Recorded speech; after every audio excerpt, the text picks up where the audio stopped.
There is a record, a single unremarkable entry, buried inside a county document that almost no one has ever requested, that has no satisfying explanation. It is not a ghost story. It does not involve anything that cannot be explained by human calculation, human cruelty, and human ingenuity. And that is precisely what makes it so difficult to sit with. In a county of South Carolina, in the autumn of 1859, a man named Elias was buried. He was enslaved. He had no legal last name recognized by any court, no recorded date of birth, no plot of land, no wages, and no rights of any kind. He had, by every measure, the law of that state was willing to apply to him almost nothing except a coffin.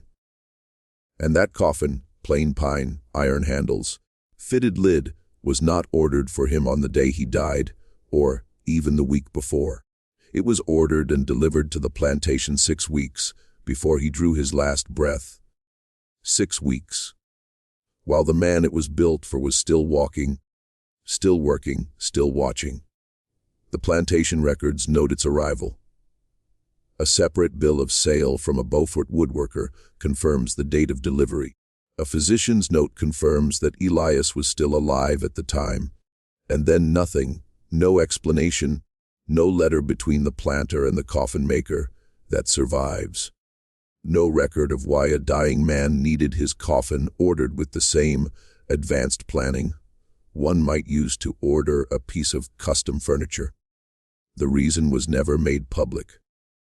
But the people who knew, the people who lived on that land, who breathed that marsh air, who had built every structure on that property with their own hands, they knew, and they passed what they knew forward in the only way available to them, quietly, carefully, from one person to the next, for as long as it took for someone to write it down.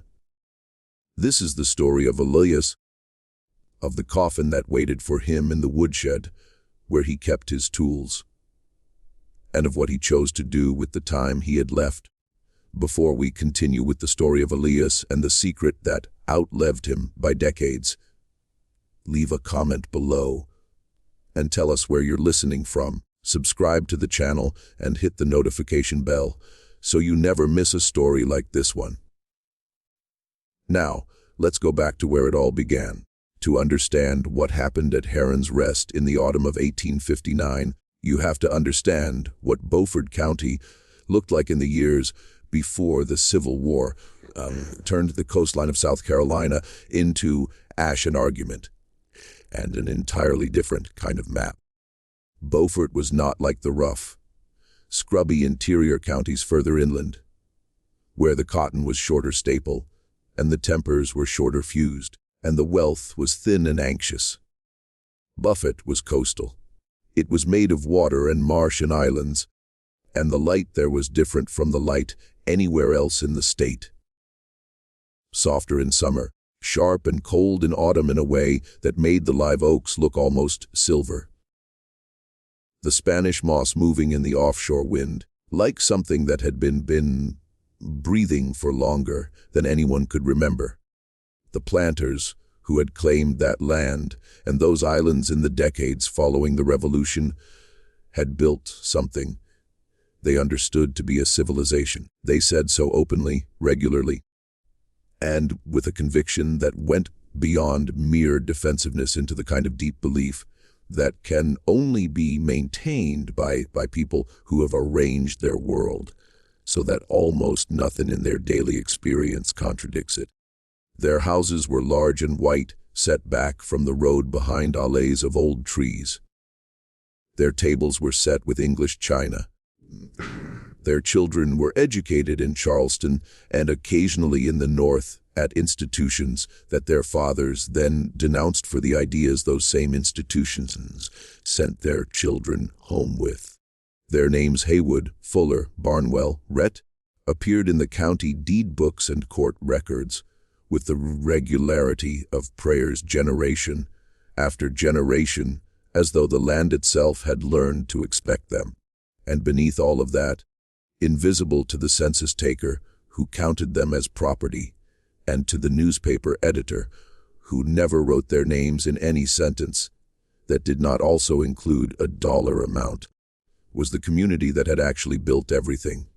By 1859, Beaufort County held more enslaved people than any other county in South Carolina.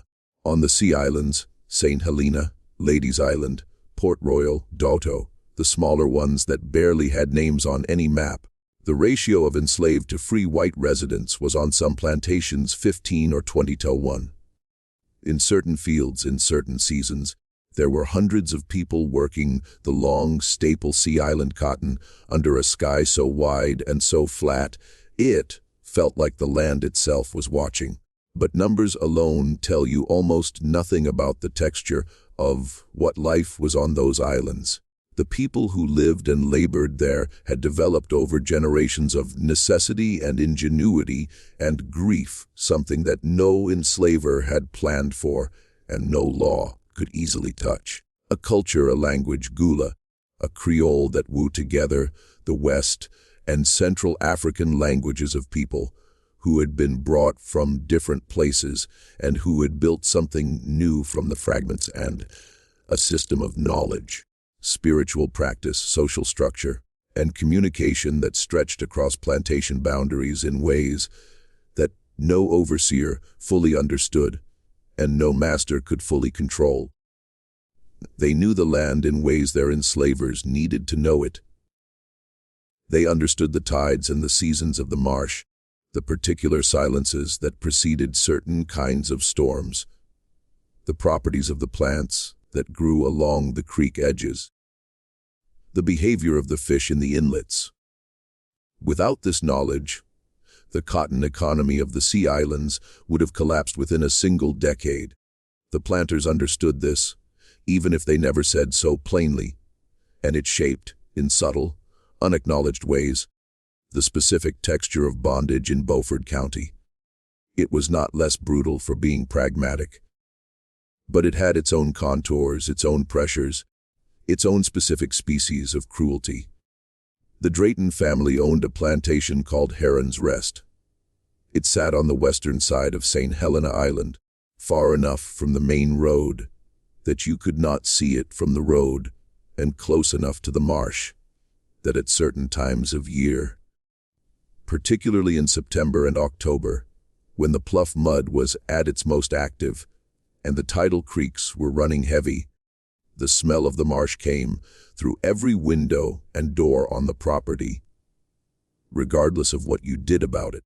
That smell is something that anyone who has spent time in the low country knows intimately. Salt and sulfur, and something organic underneath.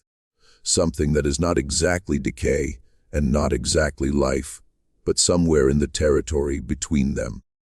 It is the smell of a landscape that is neither fully land nor fully water, and that has been sustaining complicated, half-hidden life for a very long time.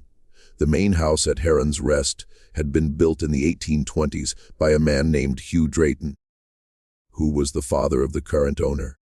Hugh had been a cotton factor's son who had married into the Fuller family and come into the St. Helena property through that connection, and he had built the house with the particular ambition of a man who knows he is the first of his line to hold something this significant and something this is significant, and wants the structure to prove it. He used good lumber, some of it barged from the mainland, and a carpenter from Charleston who had trained under a man who had trained under someone English. The result was a house that was not the grandest in the county, but which had a solidity to it, a settled quality that some of the showier places lacked. It had survived 2 hurricanes and a fire in 1847 that took the eastern wing and left the smell of charred wood in the walls for years afterward. The fire had never been fully explained to anyone's satisfaction, a fact that was mentioned in the county with a frequency that suggested the topic was not quite closed. The current master of Heron's Rest was Hugh Drayton's second son, Wendell. He was 44 years old in the autumn of 1859, and he was a man who had not been raised to inherit. This is a detail that matters. Wendell had grown up in his older brother, Robert's shadow. Robert, who had been groomed for the plantation from childhood, who had gone to the College of Charleston and come back with the easy authority of a man who knows exactly what his life is meant to look like. Wendell had studied law. He had practiced in Charleston for 6 years, handling the kinds of cases that involved commercial disputes and property transfers, and the particular labyrinths of estate law that the plantation economy generated in great abundance. He had been competent at it without being brilliant. He had made the kinds of connections that a second son makes in Charleston society. Useful, not transformative. And then in 1851, Robert had contracted yellow fever during an outbreak that moved through the county like fire through dry cotton. He was dead within 10 days. He left no wife, no children, and no will, which meant that by the laws of interstate succession in South Carolina, Heron's Rest passed to Wendell. Wendell had come back to St. Helena with his wife Catherine and his 2 surviving children. A third had been lost at 14 months to a fever, and he had taken the plantation on with the specific kind of determination of a man who understands that he is doing something he was not prepared for, and that the consequences of failure are not abstract. He had learned the cotton operation by doing it wrong in the first season, and then more right in subsequent ones. He had kept meticulous financial records. That was his lawyer's training, and had hired an overseer named Coffin, who had the particular combination of physical intimidation and administrative thoroughness that overseers of that type cultivated. He had within 3 or 4 years made her rest function in a way that satisfied the basic expectations of the county's planting community. But Wendell Drayton was not a man at ease. Anyone who watched him carefully, and there were people on that plantation whose entire survival depended on watching the people who held power over them carefully, could see that beneath the composed exterior was something that never quite settled. A calculation that never stopped running, a set of numbers that never fully added up to what they should have. His wife, Catherine, was from the Collington district, from a family named Bowen that had produced 2 generations of rice planters before the second generation had scattered and diminished. She was 39 in 1859, and she had been beautiful in the specific way of women who are told from childhood that their beauty is their most useful quality, and who learn slowly and painfully what that instruction has cost them. She was intelligent, quietly, persistently intelligent in ways that her life gave her almost no opportunity to use. She managed the household records with a precision that far exceeded what was strictly required of her, keeping entries in a ledger that was so detailed and so methodically organized that it would later serve unintentionally as the most damning document in the entire affair. She knew things about Heron's Rest, about its finances and its operations and its human geography that her husband assumed she did not know. She had learned over 15 years of marriage that the most effective protection she could give herself was to know everything and appear to know nothing. She and Wendell did not speak of the things that actually mattered between them. They had a language of surfaces: the weather, the children, the neighbors, the cotton that they moved through, with the practiced ease of people performing something they have rehearsed for so long they no longer remember. It is a performance. The plantation at Heron's Rest ran on the labor of 34 enslaved men, women, and children. Most of them had been born on the property and had never left it. Some had parents and grandparents who had been born there. The youngest were infants. The oldest was a woman named Leah, estimated to be in her mid-70s, who had been at Heron's Rest since before Hugh Drayton had built the main house, who had been there, in other words, since the land was a different family's problem. And the trees were younger, and the house that stood now was not yet imagined. They grew and ginned and packed the cotton. They maintained the house and the outbuildings and the dock and the drainage ditches that kept the fields from flooding after heavy rain. They fished the creeks and the sound, bringing in catches that supplemented the plantation's food supply in ways that never appeared in the ledger. They raised the Drayton children in the years before those children went away for schooling. They repaired everything that broke, built everything that needed building, and kept between themselves a running account of everything that happened on the property, including the things that were never meant to be seen. Among the 34 was a man named Elias. He was 51 years old in the autumn of 1859, or thereabouts. The exact year of his birth was not recorded in any document that had survived. And like most enslaved people, he carried his age not as a number assigned at a specific date, but as a weight, an accumulation of seasons and events that could be placed roughly in sequence. He knew he had been born in the late 1800s, after the main house had been started, and before the fire that took the cotton storehouse in 1812. He knew he had been old enough to carry water to the men working on the dock construction the year the dock was extended. He had the kind of knowledge of his own age that comes from triangulating against events rather than consulting documents. And it was knowledge that was in some ways more honest than the numbers on a birth certificate, because it was grounded in the actual experience of time rather than in a date someone else had recorded. He was a carpenter. He had become a carpenter in his early 20s when the elder Hugh Drayton had noticed and noted it the way men who thought primarily in terms of assets noted things that the young Elias had a facility with wood that was not common.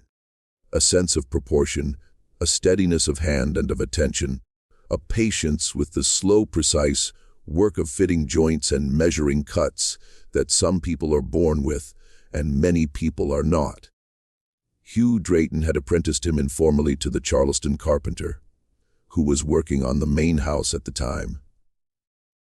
And the carpenter, a man who thought of himself as an artisan, and who had embedded in his professional pride a stubbornness about the quality of his instruction, regardless of who the student was, had taught Elias properly, had taught him the geometry of a roof frame and the behavior of different wood species in different weather, had taught him how to read a structure the way a physician reads a body, finding the points of stress and weakness before they became problems. Elias had built things at Heron's Rest that were still standing and would stand for many years more.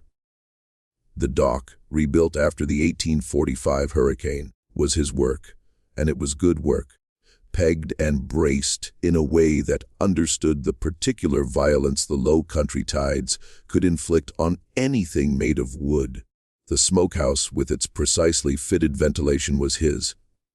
The modifications to the main house after the 1847 fire, the repairs to the east side, the new framing, the way the replacement section married itself to the original so that you had to know where to look to see the seam were his. He had built things for the Drayton family that they walked past every day without thought. The way people walk past the bones that hold their house up, his hands were not the hands of a field laborer. They were the hands of a craftsman. The calluses in different places, the particular thickness of the fingers, the small scars from tools rather than from thorns and rough cotton bolls. When he was still, he held them in his lap in a specific way, with a slight downward curl, as though they were waiting for something to hold. By 1859, those hands were slower than they had been. The illness that was taking him had begun, as these things often do, as something easy to explain away. A cough that lingered after a cold, a shortness of breath on exertion that had not been there the year before. Then the weight loss, gradual at first, then more noticeable. Then the periods of fatigue, that could not be pushed through the way fatigue usually could be. The plantation physician, a man named Dr. Harlan Voss, who made the crossing from Beaufort every 3 or 4 weeks to see to the medical needs of the property, had been monitoring Elias since the spring. His notes on Elias are among the more detailed in his practice records, possibly because a man of Elias's financial value to the plantation warranted documentation, possibly because Voss found the case medically interesting, possibly for reasons that would only become clear later. What Voss noted with the clinical detachment of a physician writing for his own records was the progressive deterioration of a respiratory condition that he characterized as a wasting of the lungs. In the vocabulary of 1859, this covered a great deal of ground.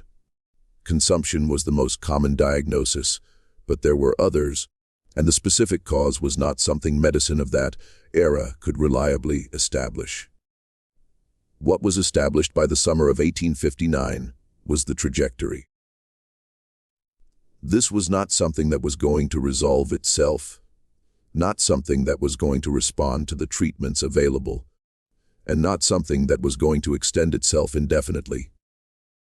Voss's notation from July read, "Subject presents continued decline. Expect significant deterioration by autumn. Prognosis poor for survival beyond calendar year." Elias knew he was dying. He had known it before Voss had written it down. He had the particular self-knowledge of a man who has lived in close relationship with his own body for 5 decades, who has learned to read it the way he reads wood, following the grain, finding the weak places, understanding what a structure is telling you about its future. He had said nothing about it to most people. He was not by temperament a man who spoke about himself in that register, but he had spoken to Nora. Nora was his wife. They had been together for 30 years together, in the specific sense that was available to enslaved people, which meant a bond recognized by the community they lived in and the God they prayed to, and the practical experience of their shared lives, but not by any law in the state of South Carolina. They had been through things together that most marriages are not tested by. The worst of those things had been the morning in March of 1848, when 2 men from a Georgia brokerage had arrived at Heron's Rest with the papers for the sale of their son, Joseph, who was 11 years old. Joseph had been sold to satisfy a portion of a debt incurred by the previous master before Wendell Drayton had taken over. It was, in the language of the transaction, a routine commercial matter. In the language of the people it actually happened to, it was something that had no name adequate to its dimensions. Elias and Nora had not spoken of it often in the years since, but it had changed the shape of everything between them, not broken it, but changed it.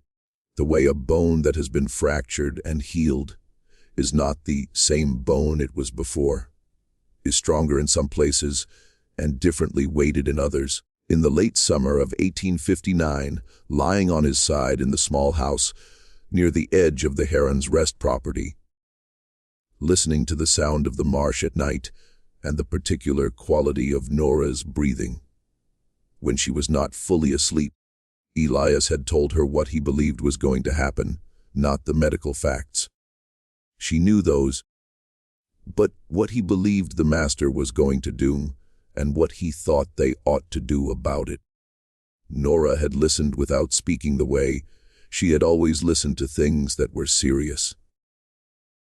When he finished, she had asked one question. He had answered it, and she had said, "Then we need to be careful." What he believed was going to happen was not a simple thing to believe. It required a particular knowledge of Wendell Drayton, of how his mind worked, of what pressures he was operating under, of what options were available to a man in his specific position. And Elias had that knowledge. He had been at close quarters with this family for almost a decade.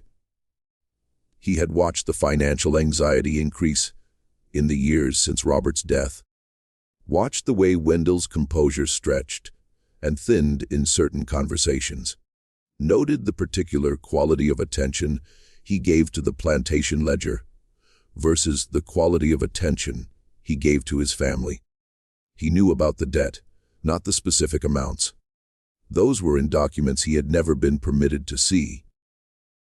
But the shape of it, the way a piece of debt has a shape in a household, the way it changes the air in a room, and the cadence of conversations, and the decisions that get made about things that should be simple, and he had been watching very carefully for a long time. The coffin arrived on the 9th day of October, 1859.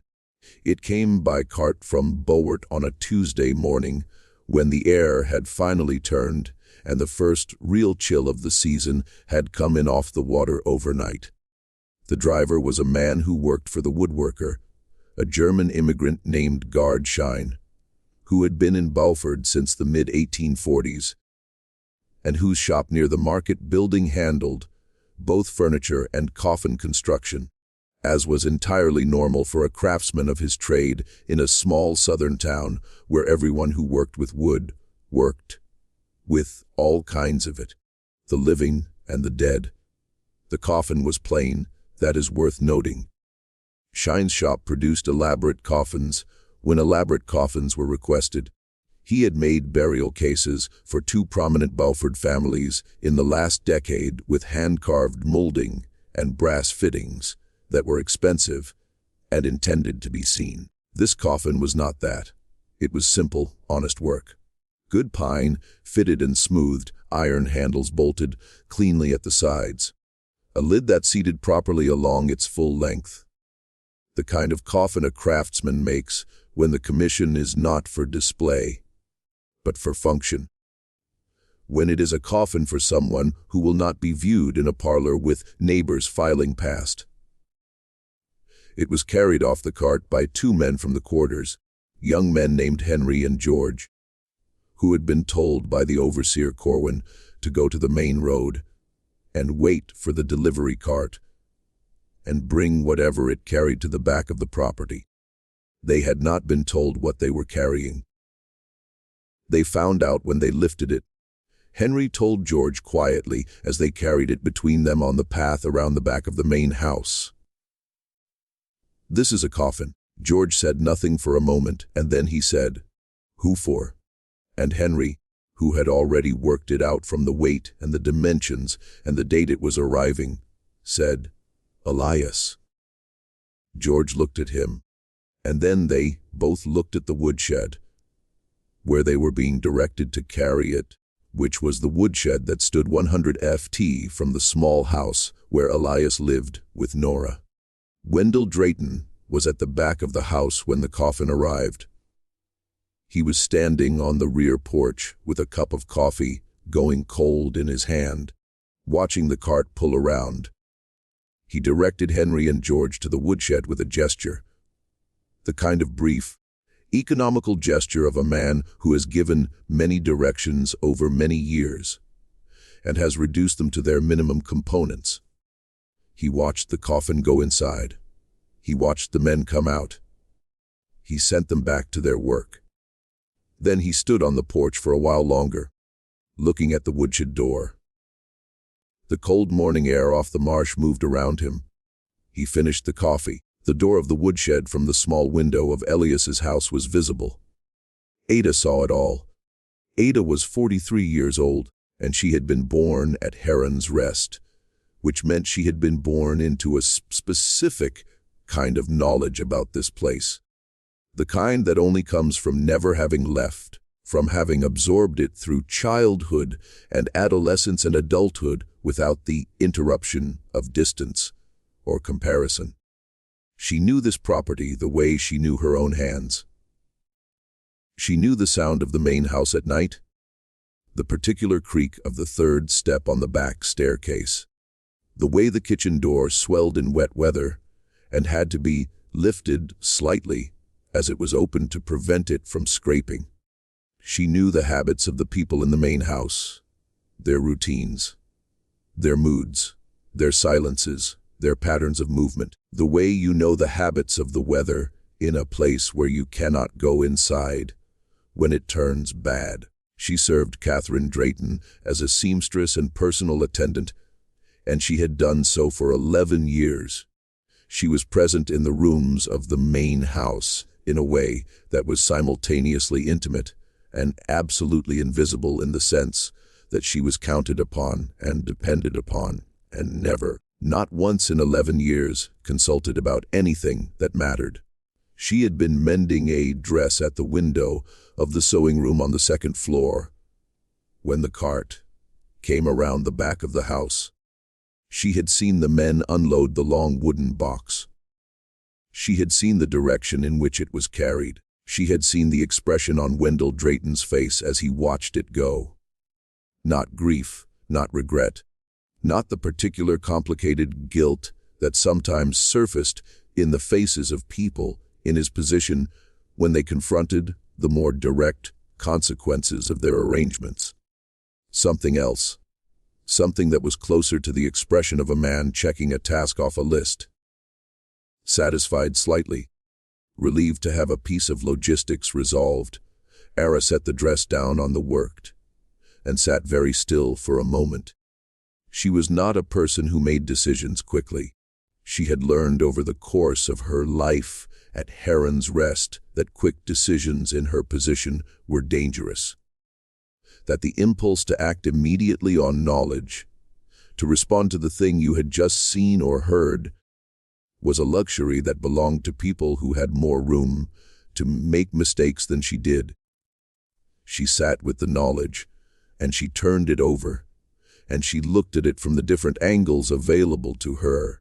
A coffin for Elias, ordered now and delivered now, when Elias was still alive. She thought about what she knew of Dr. Voss's recent visits. She thought about the conversation she had overheard the previous month between Wendell Drayton and the overseer Corwin, in which Drayton had asked about Elias's current productive capacity. His exact words had been, "What can he still do day?" And Corwin had answered with the particular careful caution of a man who was not certain which answer was the desired one. She thought about Elias, whom she had known all her life, and about the specific stillness he had carried for the past several months, and about whether that stillness was the stillness of a man who had made his peace with dying, or the stillness of a man who was watching and waiting. She finished the afternoon's work. She kept her face exactly as it always was, the settled, neutral expression. That was her most important piece of equipment in that house. She returned the dress to the CTR wardrobe in Catherine Drayton's room. She said good night to Catherine in the hall. She went down the back staircase, through the kitchen, out the rear door, along the path, through the kitchen garden, and she went to tell Nora what she had seen. Nora was in the small house, and she was alone. Elias had gone to sleep early. He tired easily now, his body demanding rest at hours when rest had once been optional. Arada sat down across from Nora and told her what had happened that morning, and she told her exactly the cart, the woodshed, the direction of Drayton's gaze.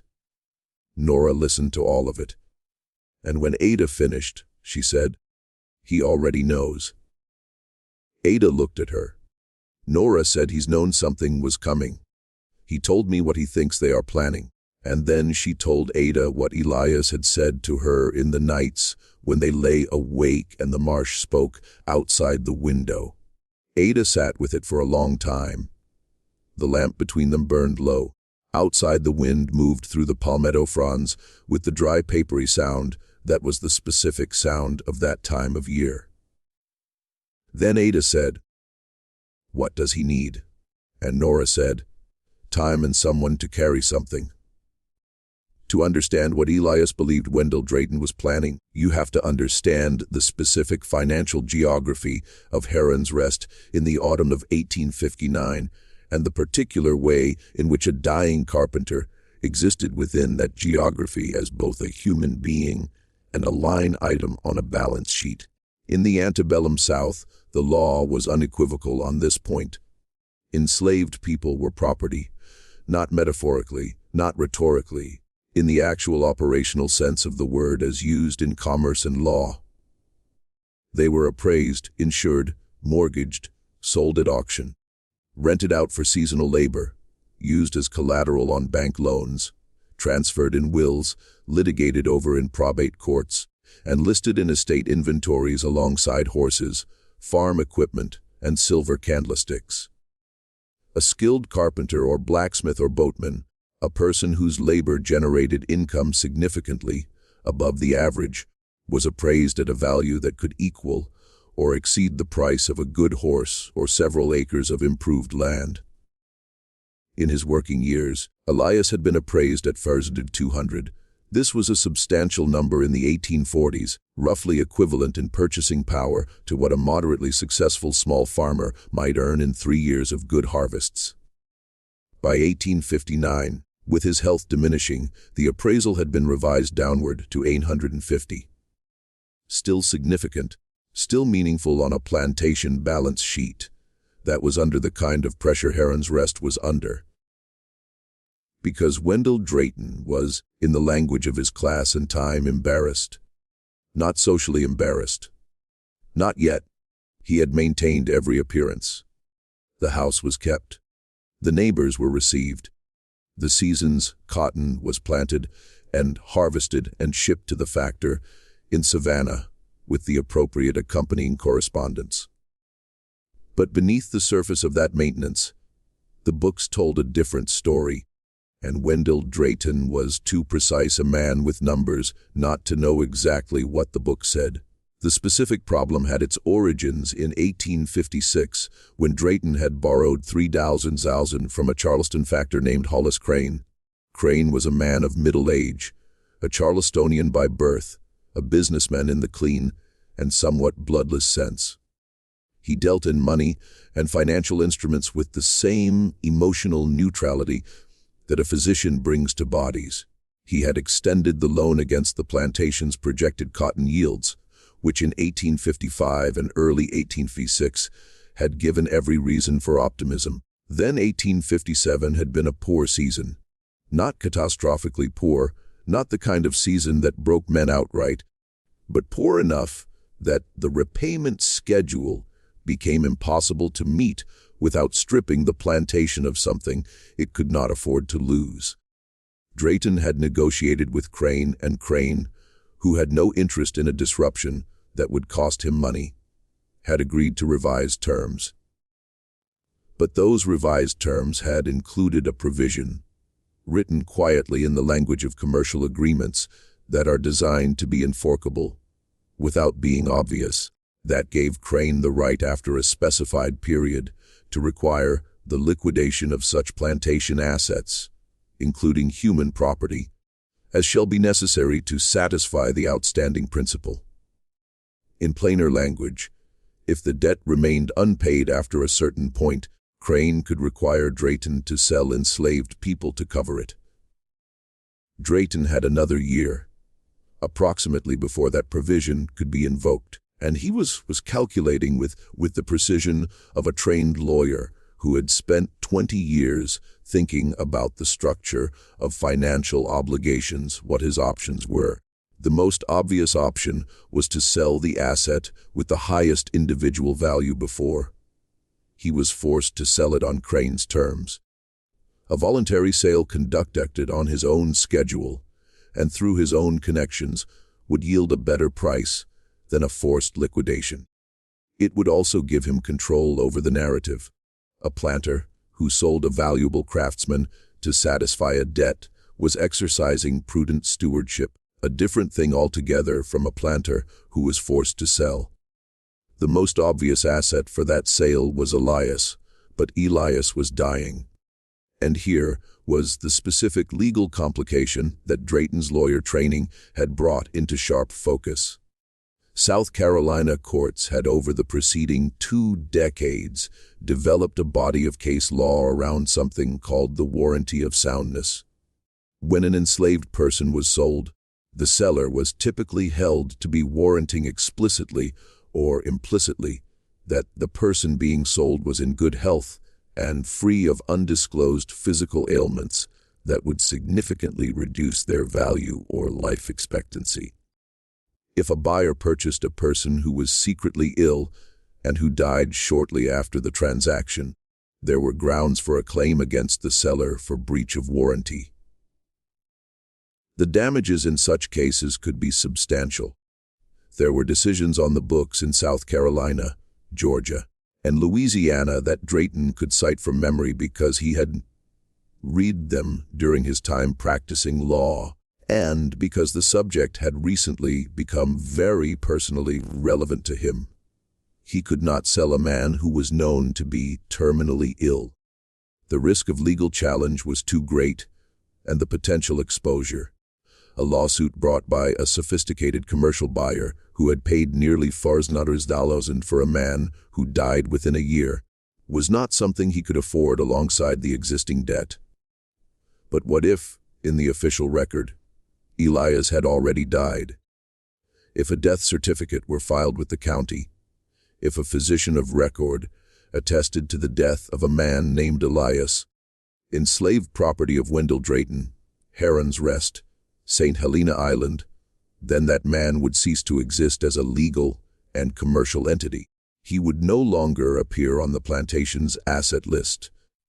He would no longer be a potential liability in a warranty dispute. He would be in every document that mattered gone while continuing to live and to work as long as he could and to represent off the books invisible, unrecorded, a continuing productive asset until the actual death came. The coffin, ordered in advance, would be there when it was needed.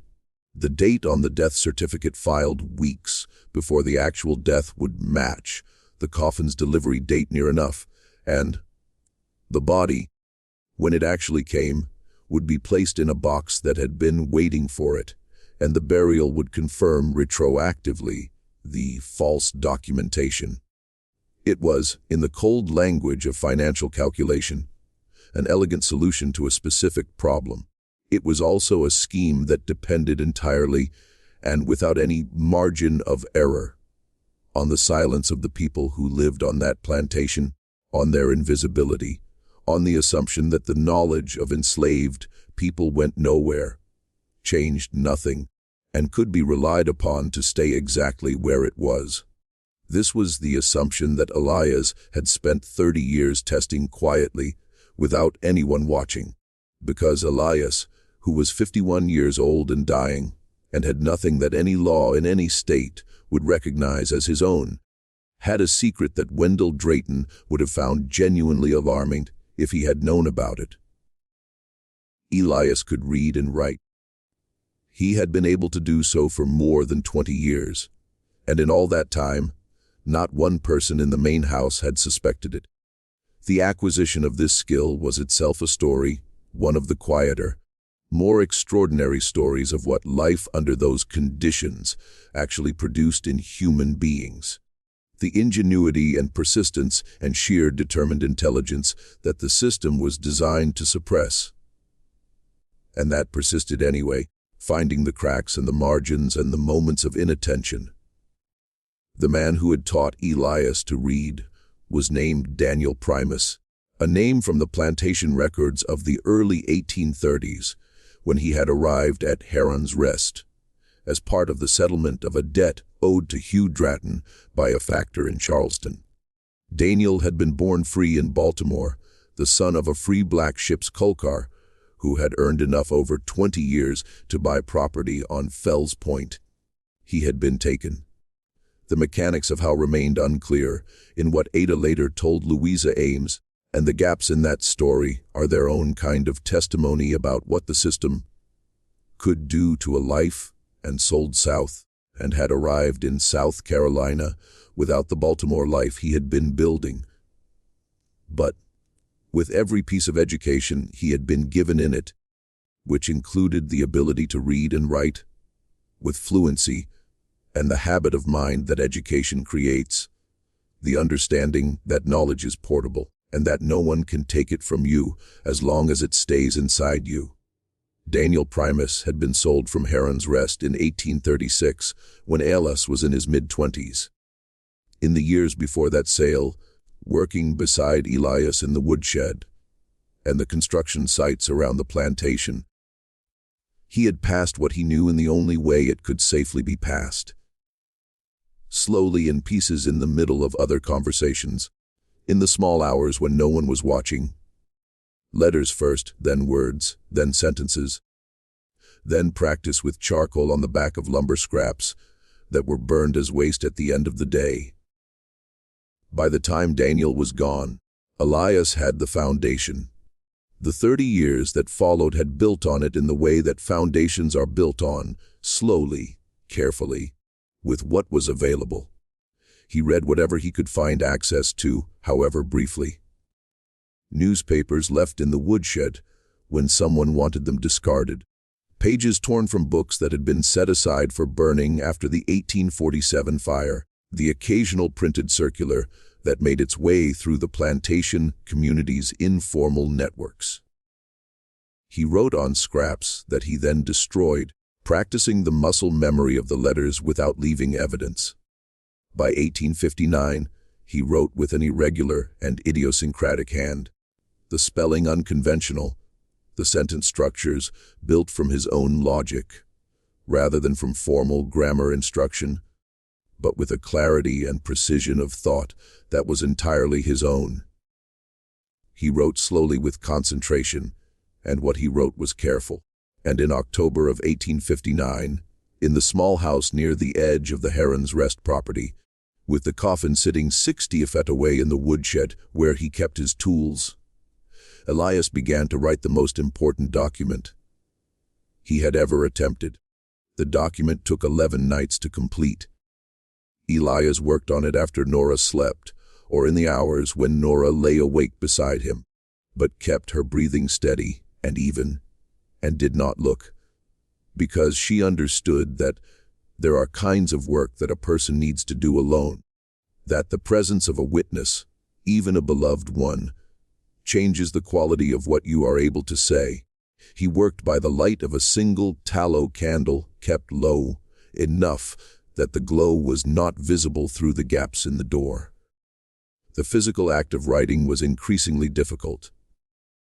His hands were still capable, but his stamina was not what it had been, and the concentration required for sustaining the careful letter. Forms he had taught himself took more out of him now than it once had. He started with what he knew for certain.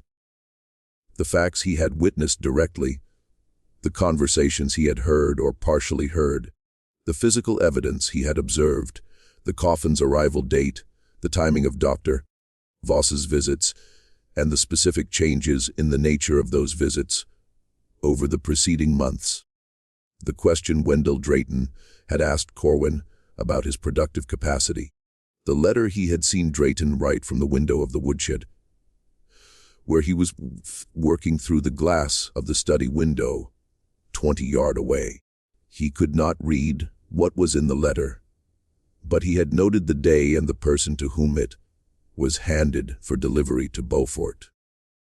Then he wrote what he believed, and he was careful even here to write it as what he believed rather than what he knew, because the difference mattered. A man who claims to know what he has only inferred makes himself easy to dismiss. A man who is precise about what he has seen and honest about what he has concluded from it is harder.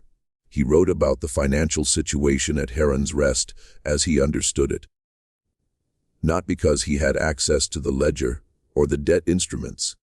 He did not, but because 30 years of proximity to a household's decision-making, 30 years of observing the way anxiety expresses itself in patterns of behavior, had given him an understanding of the plantation's condition that was in its own way a kind of accounting. He wrote about things he had observed.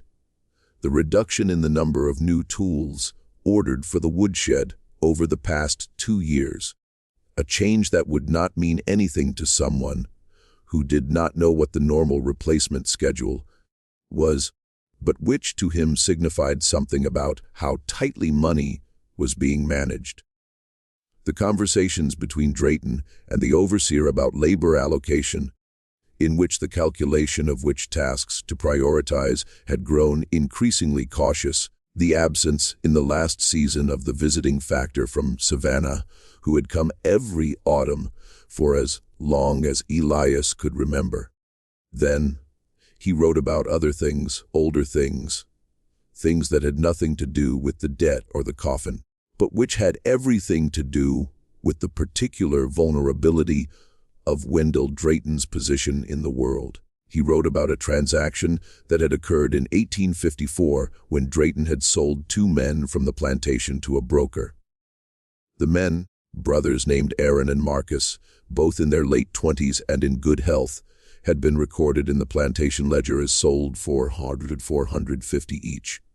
But Elias had been present by accident of his carpentry work near the window of the study on the morning the broker arrived, and he had heard the conversation that preceded the signing of the papers.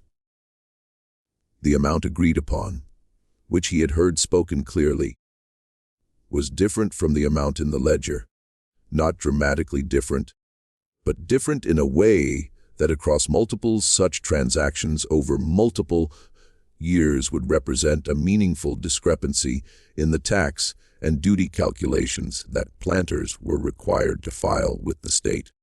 He wrote about a woman on the Pringle plantation, which bordered Heron's Rest to the north. Her name was Mattie, and she had been enslaved there for many years. And the relationship between her and Wendell Drayton, conducted on the occasion of Drayton's visits to the Pringle property, which were more frequent than neighborly, goodwill required, was known to every enslaved person on both properties and to no one in the social world of the planter class, including Catherine Drayton, whose household accounts showed payment for goods purchased at the Bulwart Market on the days when Drayton was occupied elsewhere. He wrote about the fire of 1847, the fire that had taken the east wing of the main house and never been fully explained, the fire that Elias had been asked about by the county sheriff's deputy who came out the following week, and to whom he had said exactly what he had been told to say by the then overseer, which was that he had been nowhere near the house that evening. What he had actually seen working late in the woodshed on a piece of furniture that needed to be finished before it was collected was something he had tarried for 12 years, without telling anyone outside the community of people who had lived on that property. He had seen who had been at the east wing in the hour before the fire started. He had seen what had been carried out of it before the alarm was raised, and he wrote with the most precise language he could manage about the coffin, about what he believed Voss was being asked to do, about the timeline as he understood it, about the fact that a death certificate filed with the county for a man who was not yet dead was itself a crime, not of the kind that would ever be prosecuted in 1859 South Carolina, given the identity of the people involved, but a crime whose documentation in the hands of the right moment might create a different kind of leverage than a courtroom could offer. The document was 22 pages written on paper that Ada had obtained over the course of several weeks from the main house. Sheets removed from the back of ledger books, where the pages were blank from the inside of discarded envelopes from a small cache of writing paper that had been destined for disposal after a supply of better quality was purchased. The pages were of different sizes and different qualities. They were written on both sides in some places. The handwriting was not beautiful, but it was legible and it was systematic. He had organized it in sections with headers that he had invented for the purpose, indicating which observations belonged to which category of information. On the 11th night, he read it through from the beginning, moving his lips slightly over the words in the way of a man who learned to read later in life. and for whom the act of reading was still, always partially an act of speaking. He made corrections in the margins. He added 3 sentences to the section about the fire that he had omitted in an earlier draft. Then he folded the pages carefully in the specific way that would allow them to lie flat and inconspicuous inside the lining of a large basket. And he called Nora in from the other room. She sat down across from him at the table, and he told her what was in the document section by section, clearly and without embellishment, because if something happened to the document, the information still needed to exist somewhere. Nora listened to all of it. When he finished, she asked the question she had been holding through the whole recitation. "What do you want this to do?" he said. "I want it to be somewhere he can't reach it, and I want the right person to know it exists," she said. "And then," he said, "and then the rest is not mine to decide. I can only put it where it can be found. What happens after that, that's up to whoever finds it." He looked at the folded pages on the table between them. He said, "I built things on this land for 30 years. I built things that are still standing and will stand for longer than I will. They put their name on all of it. I didn't get to put mine." He paused. He said, "This is the one thing I'm building that I'm putting my name on.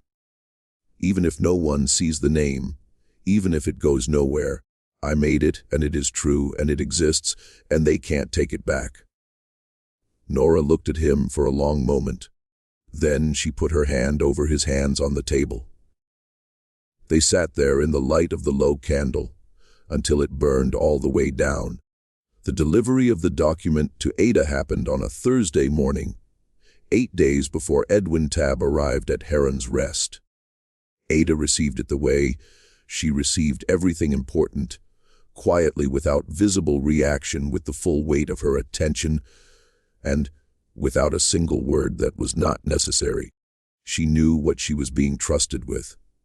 She knew what the cost of failure would be, not in abstract terms, but in the specific concrete terms of what happened to enslaved people in South Carolina in 1859, when they were found to have been involved in activities that threatened the interests of the people who owned them.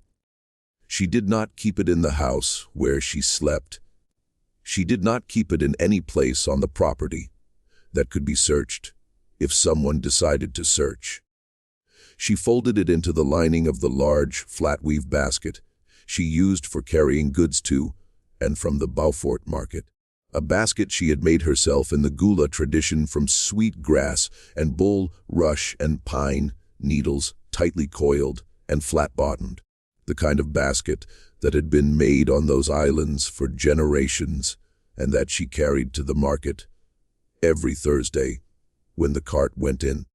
The lining of the basket was doubled, and the inner fold created a pocket, narrow and flat, that held the pages without any visible bulge.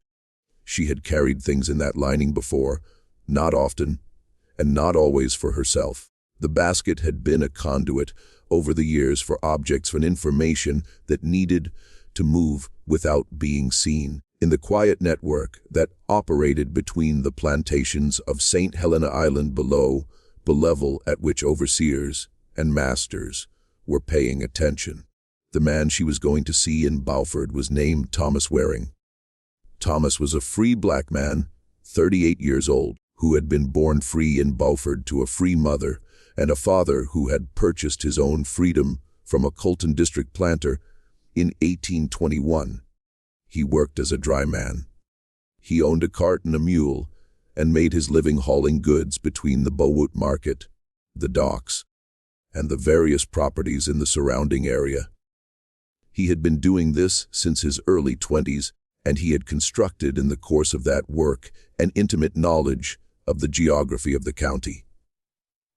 Who was where, what moved between which places, which routes were watched, and which were not.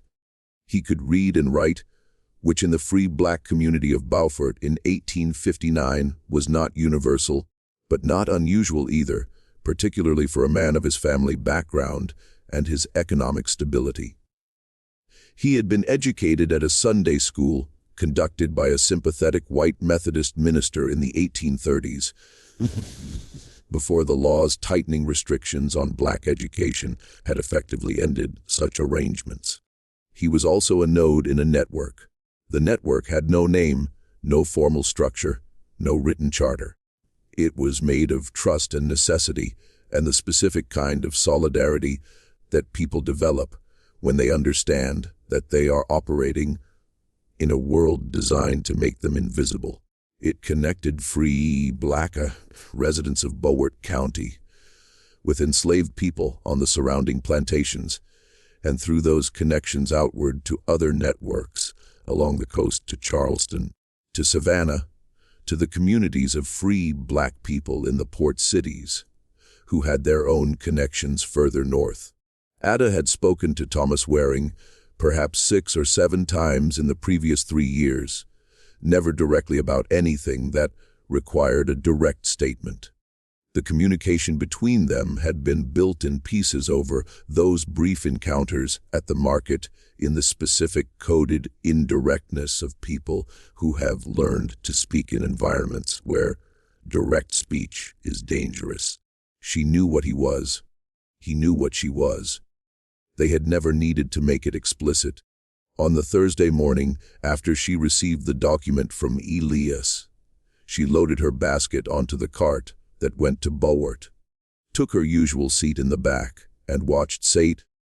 Helena Island pass on both sides as the cart made the crossing to the mainland and then the road into Beaufort. The market was busy that morning. The Thursday market in Beaufort was one of the social centers of the county, a place where the economic and social life of the area concentrated into a few hours of transaction and negotiation. White planters and their wives and household staff, free black residents, enslaved people sent in with goods to sell, merchants, draymen, the occasional traveler coming through. Thomas Waring was there with his cart, as he usually was, moving a load of rice sacks from the end of the market toward one of the warehouses on the waterfront road. Ada did not approach him directly. She set up her basket at the usual spot and spent the first hour of the market selling the goods she had brought.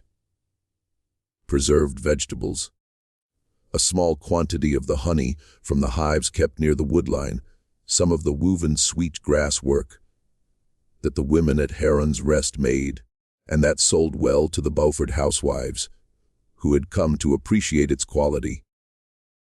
At a natural pause in the morning, when the cart had gone, and the market had thinned slightly, and the particular configuration of people in her immediate vicinity was right, she walked with her basket to the corner where Thomas's mule was tied. She set the basket down beside the mule's water bucket, as though resting it, while she stopped to speak to the man refilling the bucket nearby. She said a few words to the man with the bucket. She picked up the basket and moved on. When Thomas came back to his cart an hour later to reload for the afternoon, he found a folded packet of papers in the water bucket, weighted down by a small stone, so they would not float or blow away. He dried them carefully on the seat of his cart inside the protective cover of the canvas he used for rain. That evening in the back room of the Free Black Methodist Church he attended on Port Republic Street, Thomas Waring sat with the document for 3 hours and read it all the way through twice. He sat for a long time afterward in the quiet of the empty room. He had understood many things about the situation in Beaufort County. He had lived inside the architecture of that situation his entire life. The free black man who was free in a technical sense that did not extend very far, who moved within a system that regarded his freedom as a provisional arrangement subject to revocation at any moment of sufficient inconvenience, who had learned to navigate that system with the specific combination of strategic visibility and absolute discretion that his survival required. What he was holding in his hands was something different from anything he had encountered before. It was not a request for help. It was not a communication asking him to pass something along. It was a document that, if it landed in the right place, could move the particular stone that was sitting on the particular lever that was currently pressing down on the life of a man he had never met. He read the section about the coffin again, about the advance order, about the timing, about what the physician had been asked to prepare. He read the section about the 1854 transaction discrepancy. He read the section about Mattie on the Pringle plantation. He turned it over and read the last section again, the one about the fire. Then he folded it carefully, wrapped it in oilcloth against the autumn humidity, and put it in the hiding place he kept behind the loose board in the church's back wall, where it would stay until he decided what to do with it. He had decided by morning, but it would take him 6 more days to act. If this story is giving you chills, if you're asking yourself how much of this could actually be true, share this video with someone who loves dark history. Hit that like button and leave your theories in the comments. The story is far from over. And what happens next is the part that changes everything. Edwin Tabb arrived at Heron's Rest on the 14th of November 1859, which was 4 days before the document would be placed in the hands of a Bowood attorney and 9 days before Elias would die. He came on horseback alone in the mid-morning when the low November light was coming across the marsh at a flat angle that turned the water in the tidal creek to pewter and made the dead stalks of the summer's vegetation into something that looked almost architectural. He was a man of about 50, lean and somewhat dry in his manner, dressed in the clothing of a professional who traveled frequently and valued practicality over statement. He carried a leather case of the kind used by appraisers and surveyors, flat with brass clasps worn at the corners. He had a letter from Hollis Crane in Charleston. Wendell Drayton read the letter in the front hall while Tabb waited in the parlor.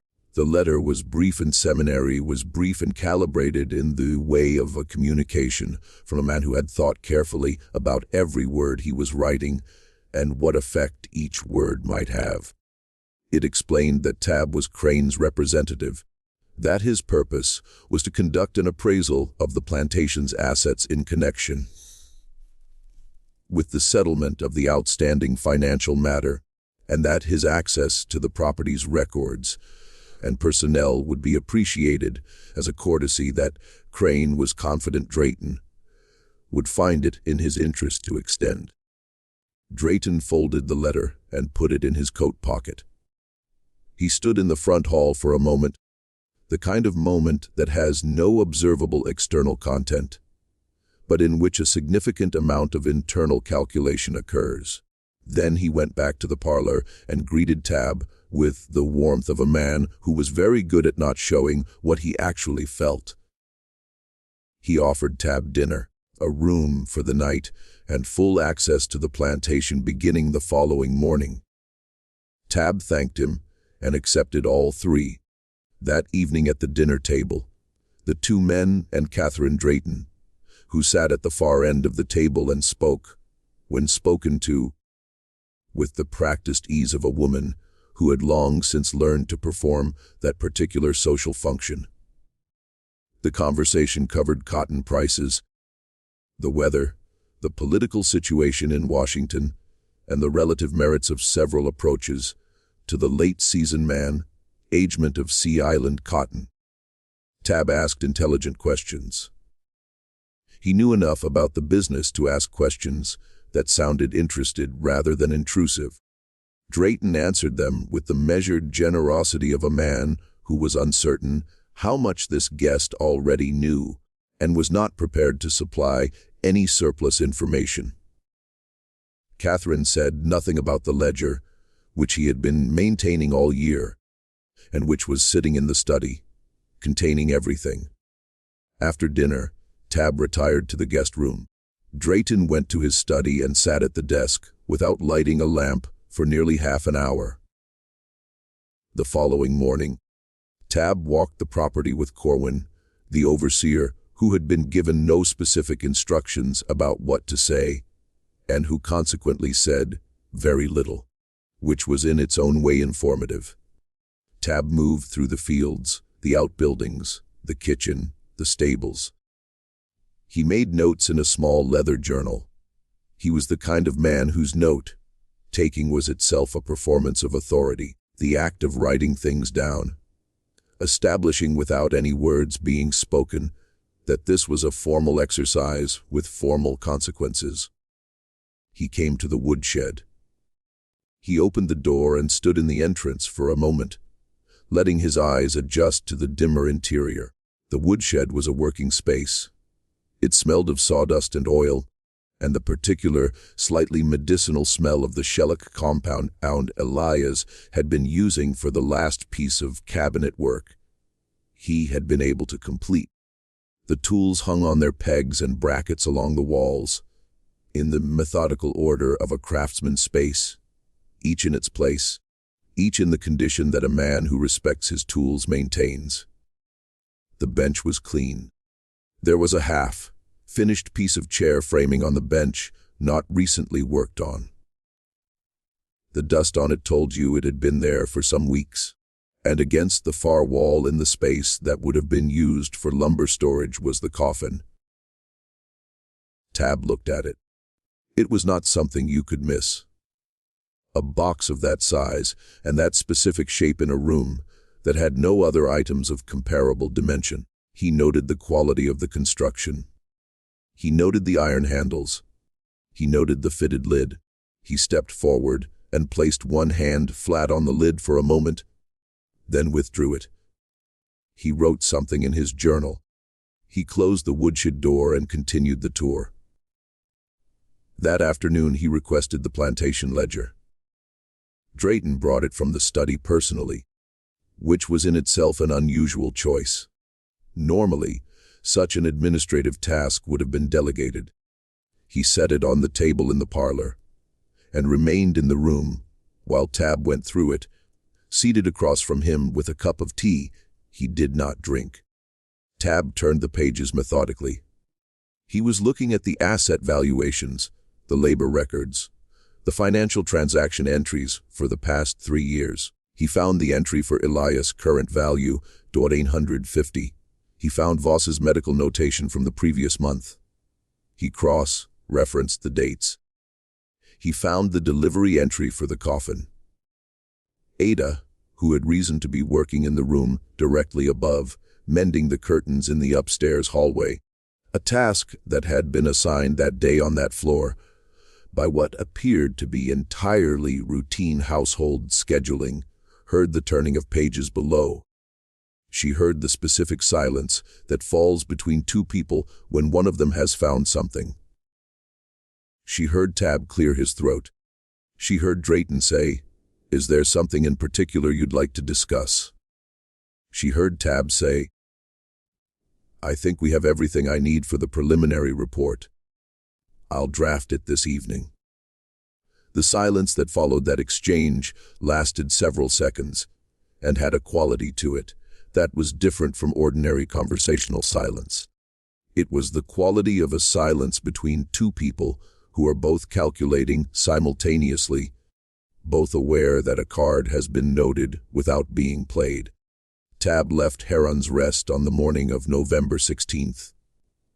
He rode back toward Beaufort in the early light with his leather case and his journal. He posted his preliminary report to Hollis Crane in Charleston from the Beaufort post office that afternoon. The report contained the 2 observations that would change everything. The first, that the plantation's most valuable individual asset appeared to be in terminal decline, with a coffin already on the property, suggesting the end was expected imminently. The second, a question, a single carefully worded question placed in the final paragraph of the report, after all the valuations and condition assessments, in a position that made it look almost like an afterthought. and was almost certainly not. Why had a coffin been delivered to the property more than a month before the death? It was presumably intended for at a time when the asset in question was still living and still listed at full current value.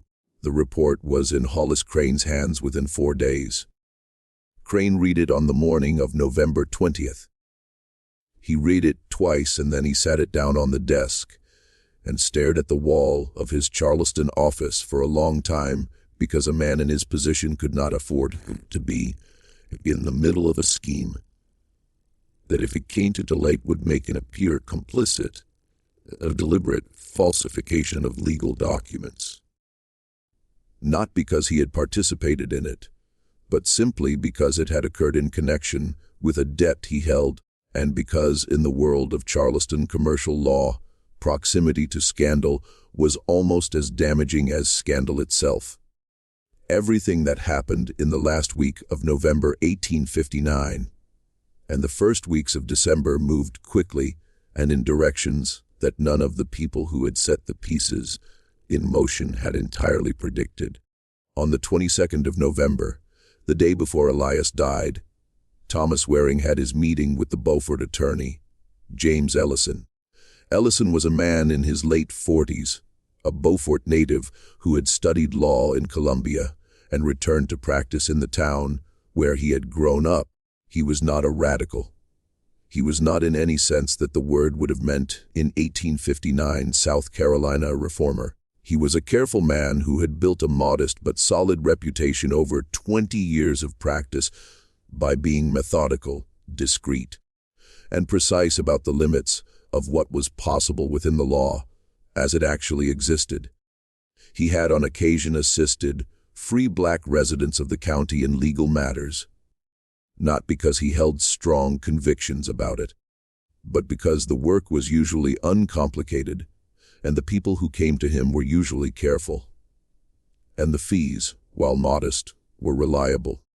He had received Thomas Waring's written communication 3 days earlier, and had spent those 3 days thinking about whether to respond and how. He responded because the document, as Waring had described it, was not primarily a legal instrument. It was a piece of leverage, and Ellison understood leverage. They met in the back room of a warehouse on the waterfront road that Waring used for storage during the week, and that was empty on Tuesdays. Ellison arrived first and sat in the dimness with his hands folded, looking at the light coming under the door, thinking about what he was about to do and whether it was what he actually wanted to do. Waring arrived with the document in its oilcloth wrapping. Ellison read it. He read it carefully and completely, turning the irregular pages in the low light, leaning forward over the crate that was serving as a table. He was quiet for a long time after he finished. Then he looked at Waring and said, "This was written by Elias himself." Waring said, "Yes." Ellison said, "And the material in it?" He witnessed these things himself. Waring said he was specific about what he saw and what he concluded. "It's there in how it's written." Ellison was quiet again. He said, "I can't use this in a court. You understand that?" Waring said, "I know."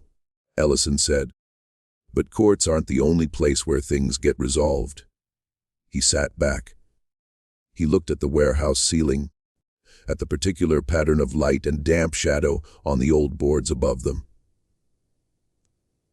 He was thinking through the specific geometry of the situation, who needed what from whom, where the pressure points were, and what kind of message delivered in what kind of way would produce the result without requiring anything to be stated directly. He said, if someone who had reason to be interested in the administration of this particular debt were made aware through appropriate channels that certain information was in circulation. Information that could complicate the debt settlement in various ways. How do you think that person would respond? Waring said, depends on what he values more, the money or his reputation. Ellison said, those things are usually the same thing for men of that type. He stood up. He said, "I'm going to need to be very careful about how I do this, and you need to be clear that what you're asking me to do, I'm doing as an attorney advising a client, and you are my client in this matter in the sense that what passes between us is protected." Waring said, "I understand." Ellison said, "And the document stays with you, not with me." Waring said, "Understood." Ellison picked up his hat. He stood for a moment at the door, his hand on the latch. He said, "The man who wrote this, is he going to survive long enough to know how it comes out?" Waring said, "Probably not." Ellison looked down at the door latch. He said, "No, I don't suppose that changes anything, does it?" And he went out into the November afternoon. Elias died on the 23rd of November at approximately 4000 in the morning. He died in the small house near the edge of the Heron's rest property with Nora on one side of the bed and a woman named Ruth on the other. Ruth was 60 years old and had been sitting with the dying for as long as anyone at Heron's Rest could remember. Not because she had been assigned to it, or because it was one of her designated duties, but because she had come to it naturally over the years in the way that certain people come to the roles that a community needs and cannot formally create. She knew what dying felt like in the small hours, and she knew how to be present in it without filling it with anything it did not need. The night had been cold, the coldest of the autumn so far, with a wind off the Atlantic that found every gap in the walls of the small house and moved through it at floor level like something looking for something. The single candle they kept lit, gutted, and steadied, and gutted again. Outside, the marsh was quiet in the specific way of low tide at 4 in the morning. The way of water that is not quite still, but is moving too slowly to make a sound. In his last hours, Elias had been intermittently lucid. He had spoken during those lucid periods with a clarity and deliberateness that Ruth, who had witnessed many deaths, later said was unusual. Not the clarity of a man fighting against what was happening, but the clarity of a man who had finished what he needed to finish and was moving through the remaining time with intention. He had said things to Ruth that he asked her to remember, not prayers, not final requests in the usual sense. He spoke names, Ada, Thomas. He spoke a description, the location of a particular loose board, in a particular building in Beaufort. As he had been told, it was described to him by Nora, who had been told by Ada, who had been told by Waring on the previous Thursday. He told Ruth what it meant that those names and that location existed together in the same sentence. He asked her to hold those names in her memory until they were no longer needed. He spoke to Nora. What he said to Nora, Louisa Ames was told years later, but chose not to write down in full out of a discretion that she explained in a brief annotation as belonging to her, and not to any record. What she did write was a fragment. He told her that the work was done. He died between one sound of the marsh wind and the next. Nora did not make a noise. Ruth sat with her hands in her lap and her eyes on the candle which burned steadily now. The wind having dropped outside across the property in the woodshed 60 feet from the small house. The coffin was where it had been for 6 weeks. It was carried out that morning as the sky over the marsh went from black to gray to the particular cold, pale blue of a November dawn in the low country. Henry and George, who had brought it in, were the ones who brought it out.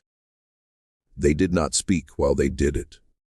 Other men from the quarters joined them to carry it to the small house. The people from the quarters came together the way they always came together for a death, in the specific rhythm of a community that had buried its own for generations under conditions that required the ceremony to be theirs. Because no other ceremony was available. They moved through the cold morning in their good clothes, the clothes kept for Sundays and for funerals, and they gathered around the small house. And the women sang, and the men who had known Ilas longest stood nearest, and the ceremony was long enough to be worthy of the man and his life, and Wendell Drayton did not attend. The burial was at the edge of the property in the plot that held the dead of Heron's Rest, going back further than anyone could precisely remember. The coffin went into the ground on the 23rd of November 1859, the only coffin in that row of graves. And 3 miles away in Beaufort, James Ellison sat in his office and wrote a letter that was going to Charleston on the afternoon post. The letter did not contain anything explicit. It contained the suggestion worded with the careful indirection of it. I understood that the message and the message behind the message were not the same thing. That certain information had come to the attention of a party in Beaufort County regarding the administration of a plantation in which Mr. Crane had a significant financial interest. That this information, while not currently in circulation in any formal channel, was of a nature that might attract the attention of certain interested parties, if it were to become more widely known, and that it seemed possible, given the particular sensitivity of the situation, that a resolution of the outstanding debt at terms recently discussed might represent the most straightforward path forward for all concerned. He signed it with his name and sent it. 4 days later, Hollis Crane's secretary dispatched a response. The response was brief. It expressed Mr. Crane's appreciation for the attorney's communication and indicated that Mr.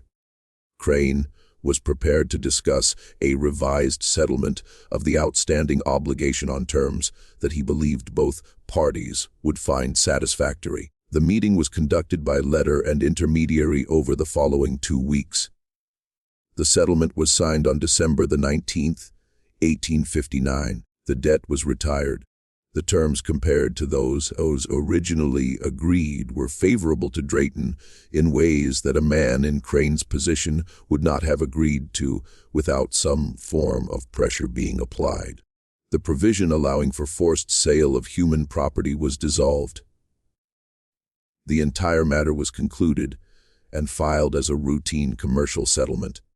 The people who had made it happen, Elias, Nora Ada, Thomas Waring, James Ellison, would not all know during their lifetimes the full shape of what they had accomplished together.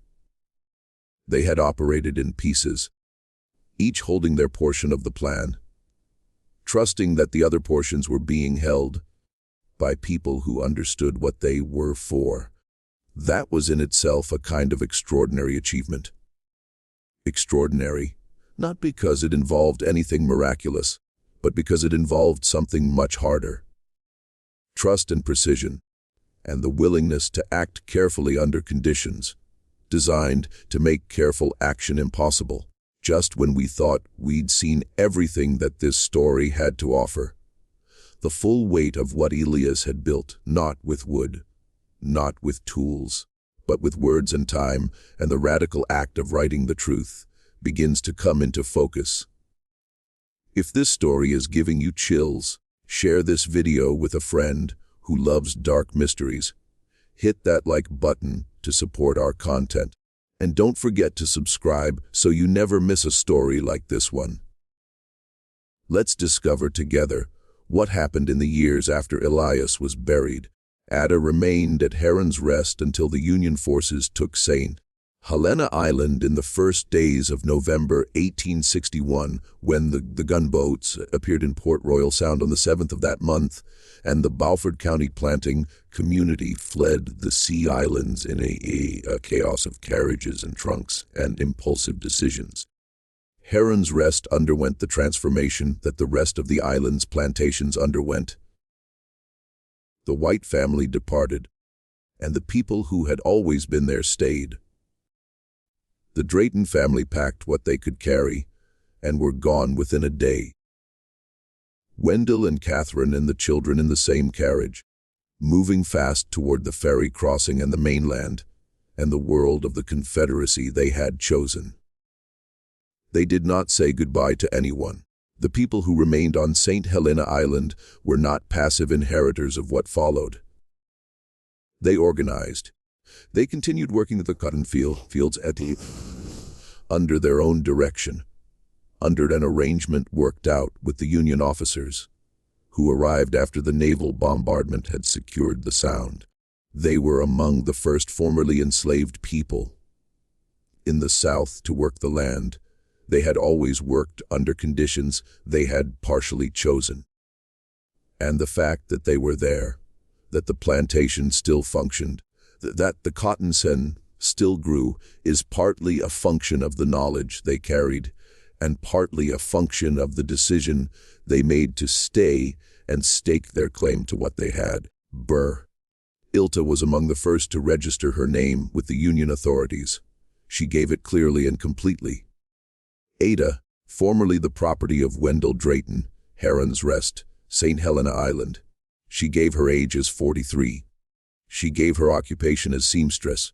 She said she was a free woman and intended to remain so. The Union officer, who recorded her name, noted in his register that she was calm and precise, that she answered every question directly and without elaboration, that she appeared to find the administrative act of registering as a free person entirely unremarkable, as though it was simply the formal acknowledgement of a status she had already been holding in her own accounting for some time. She learned to write in the freereadman schools that the Northern missionaries and teachers established on St. Helena in the spring of 1862. The extraordinary project that became known as the Port Royal Experiment, one of the most significant and least remembered episodes in the history of American education and social reform. She was among the adult students, the ones who came to the schoolrooms at night or on Sundays, who approached learning with the specific intensity of people who had been told for their entire lives that this knowledge was not meant for them, and who wanted it all the more completely for that reason. Louisa Ames, who arrived on St. Helena in the late winter of 1862 as part of the first group of Northern teachers, first met Ada in a classroom. Ada was practicing her letters on a slate, sitting at a desk built for a child, writing the same sentence over and over in the careful, deliberate way of someone who is not yet fully in control of the pen, but is working toward it with absolute determination. They became, over the months that followed, something more than teacher and student. They became, in the specific and uncategorizable way of two women who find in each other a kind of mutual recognition that cuts across the differences in their backgrounds and their positions. Friends, the kind of friends who can sit together in silence and have both of them find it productive. It was in the context of that friendship, across a series of conversations that extended over most of 1862 and 1863, that Ada told Louisa everything she knew about Illis and the coffin and the document, and what had happened in the autumn of 1859. She told it carefully in the order it had happened, without embellishment. She told it as a person tells a story that belongs to someone else, and that she has been carrying as a caretaker, carries a valuable object with responsibility, with the intention of passing it to someone who can do something with it. Louisa Ames wrote it down. She wrote it in her own words in the cramped pencil hand of a woman who'd been writing quickly in inadequate light for months on the paper that was available, which was thin and sometimes damp, and which the humidity of the low country did not treat kindly. She made notes in the margins. She recorded questions. She still had facts. She hadn't been able to verify the names of people she wanted to speak to. She spoke to Ruth, who was still on the island, and who was now in her early 60s, and who sat in the corner of the small room Louisa had been given in one of the plantation outbuildings, and spoke for 2 hours without being asked more than a handful of questions. Ruth had a memory that was extraordinary, not in the sense of being comprehensive about everything, but in the sense of being exact about certain things. The particular things that she had decided at some point in her life were worth keeping exactly. The things Elias had said on his last night. She repeated to Louisa Ames in a way that made it clear they had not been altered in the 4 years since she had first heard them. Thomas Waring came to St. Helena in the summer of 1863, when the Beaufort mainland had been under Union control for long enough that movement between the island and the town had become easier. He came to see a relative who had remained on the island, and he was pointed toward Louisa Ames by 2 separate people who had heard she was collecting the history of the plantation community. He sat with her for an afternoon in the garden behind the school building, and he told her his portion of the story. The document, the warehouse meeting with Ellison, the letter to Crane. He told her the document still existed. He told her it was in a secure location, maintained in the oilcloth against the humidity. He told her that, after the war was over and the legal situation of the formerly enslaved people of South Carolina was clarified, he intended to see whether anything could be done with it formally. Louisa Ames asked him whether Elias had known when he was dying whether the plan had worked. Waring was quiet for a moment. He said the settlement happened the 19th of December. Elias died on the 23rd of November. He didn't know. He paused. He said, "But I think he knew it was going to work. Not because he was certain, but because he'd built it to work. He'd thought about it the way he thought about a piece of construction. What load it would need to bear, where the stress would fall, whether the joints would hold. He built it to carry the weight it needed to carry." Louisa Ames wrote this down. In the margin next to it, she wrote a single word, "true."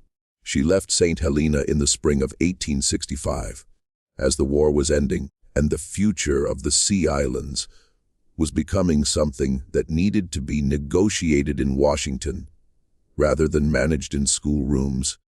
She took her notes with her in a leather satchel that was one of only 3 bags she was able to carry on the boat back to the mainland. She tried in the years after the war to place the story of Elias somewhere public in a journal, in a newspaper, in one of the volumes being assembled by Northern reformers about the experience of the formerly enslaved people of the Sea Islands. She was unable to do so in a form that satisfied her. The journals that would have been interested wanted something that was either more verifiable or more dramatic. The newspapers of the era, with the exception of a few abolitionist sheets that were already preaching to their converted readers, had no interest in a story whose principal character was an enslaved carpenter who had outwitted a planter through the patient act of writing and waiting. The story did not fit neatly into the narratives that 1865 and 1866 were producing, narratives of battles and generals, and the great official machinery of emancipation. It was too quiet, too particular, too granular in its specific details. It did not have a moment of triumph that could be described in a single paragraph and placed on a front page. Louisa Ames put her notes in a box in the box-in storage. Eventually the box went to her family in Massachusetts, and from her family it went to an archive at a university, and for many decades it sat there umbled with her name and the dates of her time on the island, and it contained something dormant waiting that it is not land has not yet found its moment. Yet its moment. The settlement document between Wendell Drayton and Hollis Crane sits in the South Carolina Historical Society in Charleston in a collection of 19th century commercial papers. It does not explain itself. It notes the date, the parties, the terms, the mutual releases. It is signed by both men and witnessed. It is from the outside entirely unremarkable. Drayton lost Heron's Rest in 1862 when the Union government levied a direct tax on Confederate properties, and the Beaufort County plantations, whose owners had fled, was seized for non-payment. He resettled on the mainland in Columbia, where he practiced law again for several years. A diminished practice in a diminished city in a world that had changed more completely than he had been prepared for. He died in 1871. The cause of death is listed in the Columbia records as general decline. Catherine Drayton outlived him by 11 years. She returned to the Beaufort area after the war and lived with relatives near the mainland town. She never returned to St. Helena Island. She died in 1882, having never, so far as any surviving record suggests, spoken publicly about the autumn of 1859, or the Coffin, or the man for whom it had been ordered in advance. Whether she knew what her husband had been planning, whether she had understood the full geometry of the scheme at the time, or whether she had understood it only later, in the retrospect that the war and the collapse of everything they had built forced upon her, is a question that Louisa Amy's notes do not resolve. There is one entry from a conversation Ames had not with Ada or Ruth, but with a woman who had worked in the Drayton household in the later years and who had known Catherine in that period, that touches on it obliquely. The woman said, "Mrs. Drayton kept very good records. She always knew what was in the ledger. She always knew what the ledger said." The implication of this, the suggestion that Catherine's meticulous record-keeping was not the habit of an obedient wife, but the deliberate act of a woman who wanted there to be a record she controlled, is one of those threads in the story that Louisa Amy's identified, but could not follow to its end. It is one of the questions that the story leaves open. It will probably remain open. The graves at the edge of the Heron's Rest property survived the war in the way that unmarked graves survive when the people who know whose they are continue to know. The families who had been on that land and who bought parcels of it in the Port Royal land sales of 1863 and 1864 maintained the burial ground. They knew the names, they knew the rouse, they knew with the specific geographic memory of people who have cared for their dead for generations which grave was which. One of those graves had a coffin. 30 years after the war in the early 1890s, a man who had grown up on what had been the Heron's Rest property told a teacher at the Beaufort School about the burial ground, about the man with the carpenter's hands, about the one grave that was different from the others. He described what he had been told about the coffin and why it was there. And the teacher, a young woman who had come from Georgia and who was new to the island and its histories, wrote a letter to a relative in the North describing what she'd been told because she found it arresting and strange and did not know what to do with it. The letter was preserved by accident in a collection of family papers donated to a Southern University archive in the 1960s, where it sits alongside documents of considerably greater official importance that no one pays any particular attention to. It says there was a man here named Elias who was a carpenter. He was buried in a coffin that was ordered for him before he died. The person who told me about him said that the coffin had been meant for something else entirely, and that Elias had known what it was meant for and had found a way to take it back. He was the only one buried that way. No one ever explained it publicly. The people who know about it keep it for themselves, but they say the coffin was his. He decided what it was for, and somewhere in a county archive in South Carolina, in a collection of commercial papers from the 1850s, the debt settlement sits in a manila folder with no one to tell it what it cost to produce, and in a university archive in Massachusetts, the notes of a school teacher named Louisa Amy's wait in a box labeled with her name and 2 dates. the years she spent on an island where an extraordinary thing happened quietly, in the dark, in a small house, near the edge of a marsh. What do you think about what Elias chose to do with what he had?